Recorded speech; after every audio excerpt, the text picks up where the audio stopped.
Hey, everybody, and welcome back to the Olive Grove podcast. We are diving deep today, and we're going all the way into Isaiah chapter 19 from the Complete Jewish Bible Translation.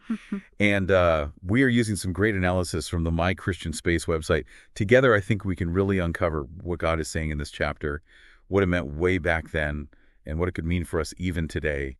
So get ready, because Isaiah 19 really takes us on this wild ride through judgment and hope, and ultimately a promise of some pretty radical transformation. Yeah, it's definitely a chapter that grabs your attention right away. I mean, just like right out of the gate. You have this incredibly vivid scene, God riding on a swift cloud descending upon Egypt. It just paints this powerful picture of divine power, and everything that people thought was secure is suddenly shaken. Yeah. It's almost like you can feel the ground trembling when those idols start to topple. I mean, for the Egyptians, their gods were everything. They represented order, the very identity even. So to see them crumble like that, it must have been terrifying. Absolutely. And it really speaks volumes about the dangers of misplaced faith. You see, when a nation turns away from the one true God, it loses its moral compass. They start chasing empty promises, putting their trust in things that just can't deliver.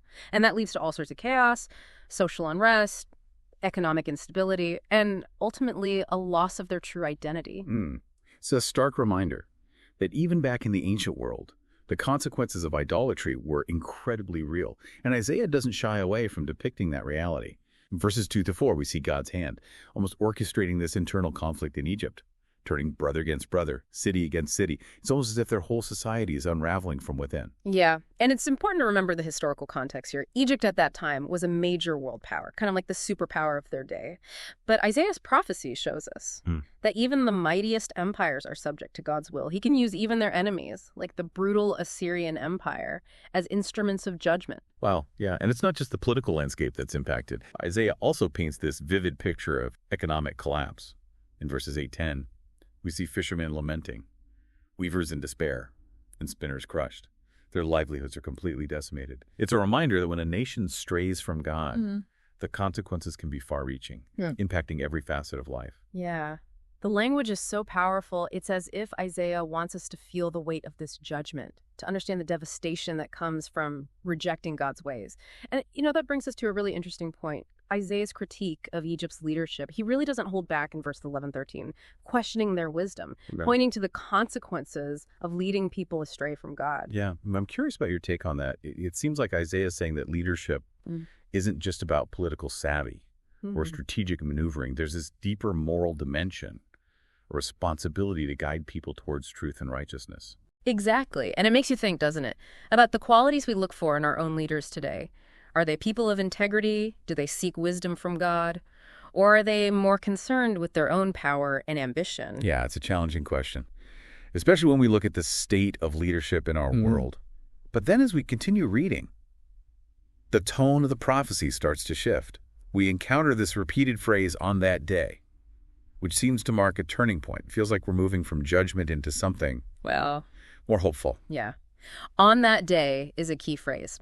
It points towards a future time, a time when things will look radically different for Egypt. And one of the most fascinating aspects of this shift is the prophecy of 5 cities in Egypt that will turn to God and even speak Hebrew. It's a bit mind-boggling when you think about it. I mean, given the Egypt we know today, it seems almost counterintuitive. It does. But that's what makes this prophecy so intriguing. It suggests that even in the midst of judgment, God's plan for Egypt isn't just about destruction. There's this glimmer of hope, a promise of transformation and redemption. And that's where those 5 cities come in. So what do you think the significance of those 5 cities is, especially considering the current religious landscape? It seems like a pretty bold statement. It is, and it's worth noting that the number 5 in biblical symbolism often represents human incompleteness, the need for grace. So these 5 cities could represent a remnant, a portion of the population, saved by God's grace amidst a wider rejection of the Messiah. So even within this prophecy of judgment, there's this idea that God's grace is still at work, seeking to draw people to himself. It's a powerful reminder that God's love and mercy are always present, even in the most unexpected places. Absolutely. Yeah, it really underscores this idea that God's heart is always towards redemption, even when judgment is necessary. He desires to restore, to heal, to bring people back into right relationship with himself. It's a beautiful reminder that God's love is relentless and always pursuing us, even when we've strayed so far from him. But it doesn't stop there, does it? I mean, the prophecy takes an even more dramatic turn when we encounter this incredible image of a highway connecting Egypt and Assyria. Ah, yes, the highway. That's one of the most striking and hopeful images in the entire chapter, wouldn't you say? I mean, here you have these two nations, former enemies, often used by God to bring judgment on others, now connected by a road symbolizing unity and shared worship. Yeah, it's almost like Isaiah is giving us a glimpse into a world where traditional boundaries of religion and nationality no longer hold the same weight, where former rivals can come together united by their faith in the one true God. And what's so fascinating here is that it echoes God's covenant with Abraham back in Genesis 15:19, where God promises to expand Israel's borders and hints at a future where those once considered outsiders become part of God's blessing. This highway then becomes a symbol of that expansive vision where God's love and grace extend beyond the boundaries of Israel to encompass all nations. It's definitely a challenge to wrap our minds around, especially when we look at the geopolitical landscape today. It's easy to get caught up in the conflicts and divisions that dominate the headlines. It's hard to imagine a world where such deep-seated animosity could be overcome. Absolutely. And that's precisely why passages like Isaiah 19 are so crucial. They offer us a different perspective, a reminder that God's plans often operate on a much grander scale than we can initially grasp. His vision for the future is one of unity, reconciliation, and a world transformed by his love and grace. It may seem far-fetched in our current world, but Isaiah challenges us to believe in the power of God to make all things new. So as we delve deeper into the latter part of Isaiah 19, it seems like the focus is shifting even more towards this hopeful future. The judgment aspect, while still present, becomes less prominent as Isaiah paints this breathtaking picture of a world transformed by God's grace. Right. And I think it's important to remember that the transformation prophesied in Isaiah 19 doesn't happen overnight. It's a process, a journey that unfolds over time. And that's true for us as individuals as well as for nations. God is patient with us working in our hearts and in the world, even when we can't see the immediate results. Yeah, it's a reminder to not lose heart, to keep trusting in God's faithfulness even when things seem dark or hopeless. Because ultimately his plan is for good, for redemption, for a future filled with hope and unity. And in the final verses of Isaiah 19, we see that hope articulated so beautifully. It talks about Israel, Egypt, and Assyria becoming a blessing here on earth.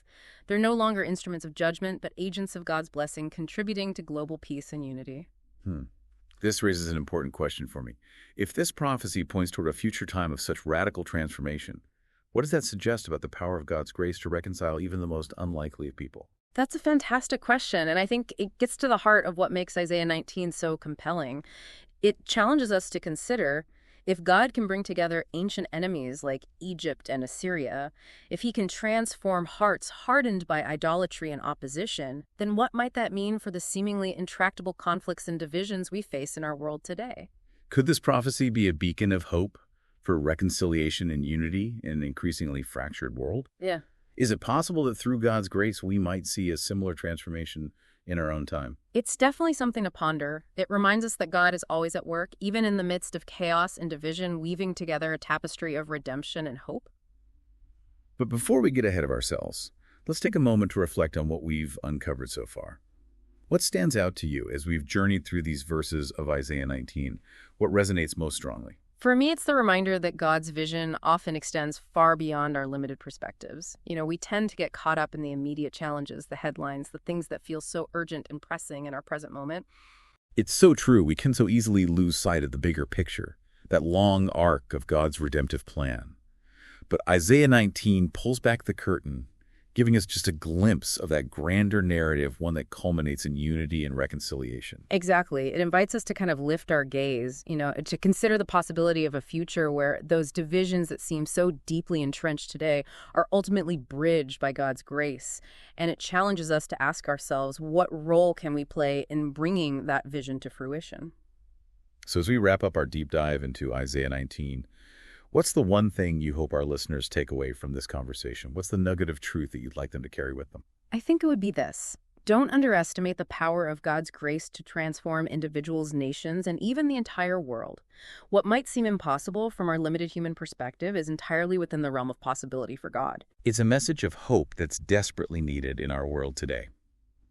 So to our listeners, as you go about your week, remember the incredible vision of unity and reconciliation that we've explored in Isaiah 19.